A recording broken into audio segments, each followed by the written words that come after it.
Digital యుగంలో ఆన్లైన్లో ఫ్రెండ్షిప్లు ప్రేమలు కామన్ అయిపోయాయి. అయితే ఇప్పుడు పెళ్లిళ్ళు కాపురాలు కూడా అక్కడే సాగిపోతున్నాయి. అలాంటి ఘటన హైదరాబాద్లో చోటు చేసుకుంది. సౌదీకి చెందిన వ్యక్తిని ఆన్లైన్లో ప్రేమించి పెళ్లి చేసుకున్న హైదరాబాద్ యువతి ఏకంగా ఏడాది పాటు ఆన్లైన్లోనే కాపురం చేసింది. ఏడాది తర్వాత తనకి జరిగిన అన్యాయానికి పోలీస్ స్టేషన్కి వెళ్ళి కంప్లైంట్ చేసి తాను చేసిన పనికి బోరున ఏడుస్తోంది. ప్రస్తుతం డిజిటల్ యుగంలో రకరకాల సైబర్ మోసాలు జరుగుతున్నాయి. అన్నీ తెలిసి కూడా కేటుగాల వలలో చిక్కుతున్నారు. వాట్సాప్, ఫేస్బుక్, ఇన్స్టాగ్రామ్, స్నాప్చాట్ వంటి మెసేజింగ్ యాప్స్తో ప్రపంచంలో ఎక్కడెక్కడో ఉన్నవాళ్ళు కూడా దగ్గరవుతున్నారు. మోసాలు కూడా అలాగే జరుగుతున్నాయి. ఫ్రెండ్షిప్, చాటింగ్, ప్రేమ, కాల్స్, వీడియో కాల్స్, మోసపోవడం, బ్లాక్ మెయిలింగ్ అన్నీ కొన్ని గంటల్లోనే జరిగిపోతున్నాయి. తాజాగా ఇలాంటి ఒక వింత కేసు హైదరాబాద్లో ఫిలిం నగర్ పోలీస్ స్టేషన్లో నమోదైంది. సౌదీకి చెందిన మొహమ్మద్ అబ్దుల్ అహద్ అనే వ్యక్తికి హైదరాబాద్కి చెందిన ఓ యువతితో వాట్సాప్లో పరిచయం అయింది.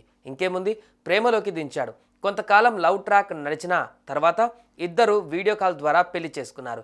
పెళ్లి తర్వాత కూడా వీరి రిలేషన్ పూర్తిగా ఆన్లైన్లోనే సాగింది.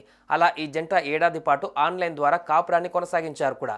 అయితే పెళ్లి తర్వాత కొంతకాలానికి మహిళకు సంబంధించిన వ్యక్తిగత ఫోటోలు, వీడియోలు పంపాలంటూ ఒత్తిడి పెంచడం ప్రారంభించాడు అబ్దుల్.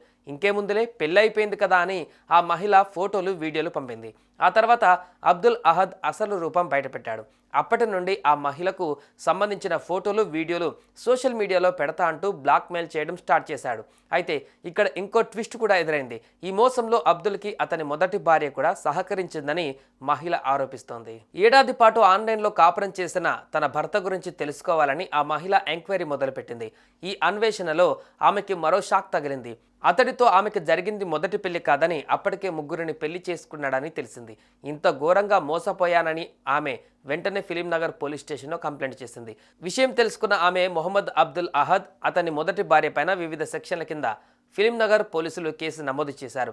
సైబర్ క్రైమ్ విభాగం ఈ వ్యవహారం పైన దర్యాప్తు చేపడుతోంది. ఇలాంటి మోసాలు రోజు చూస్తున్నా ఇంకా అమ్మాయిలు మోసపోతూనే ఉన్నారు. అమ్మాయి అయినా అబ్బాయి అయినా ముక్కు మొహం తెలియని ఆన్లైన్ పరిచయాలతో జాగ్రత్తగా ఉండాలి.